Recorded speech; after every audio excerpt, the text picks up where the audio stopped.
আসসালামু আলাইকুম। তাজু ভাই 2.0 এই পেজ 1 মিলিয়ন ক্রস করার পর কে বা কাহারা এই পেজ গায়েব করে দেয় ফেসবুক থেকে। খুবই দুঃখজনক বিষয়টা। সেই সব ব্যক্তি যারা তাজু ভাইয়ের মতো একজন দারিদ্র ব্যক্তির পেজকে গায়েব করে দিছে, তাদেরকে আসলে চুতলিং পরণ করে দেওয়া উচিত। তাদের আসলে কুত্তা দিয়ে এমন করা উচিত আর বললাম না। কি করে এরকম একটা দারিদ্র ব্যক্তির পেজটা তারা মেরে দিতে পারে? সে 8 জন পরিবারের সদস্য, ভাই বোনের বোঝা একাই বহন করে। তার প্রতি তো অন্তত একটু করুণা হওয়া উচিত ছিল। এই কুত্তার বাচ্চা, তার প্রতি অন্তত একটু করুণা হওয়া দরকার ছিল যে এই ব্যক্তির পেজটা গায়েব করলো। সেইখান থেকে কিছু উপার্জন করে তার পরিবারের সচ্ছলতা তো আনতে পারত, তার পরিবারের যে দারিদ্রতা সেটা বিমোচন করতে পারত।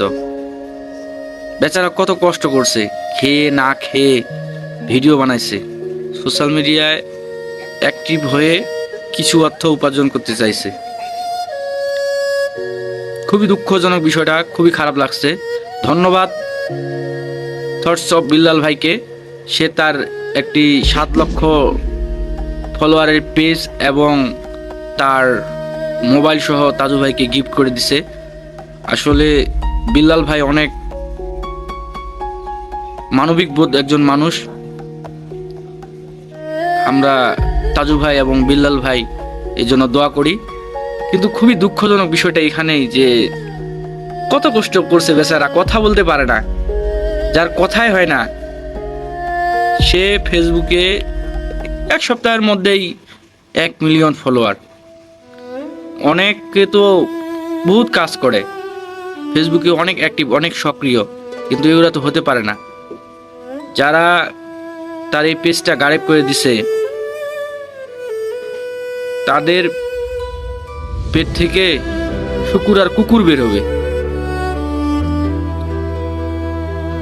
ওই যে বনলতা এক্সপ্রেসের একটা ডায়লগ ছিল, এই মুহূর্তে আমার গালি আসে না, তুই গু খা, শুকনা গু খা, যে গুয়ে মাছি ভনভন করে সেই গু খা। যে তাজু ভাইয়ের এই পেজ গায়েব করে দিচ্ছে সেই গু খা।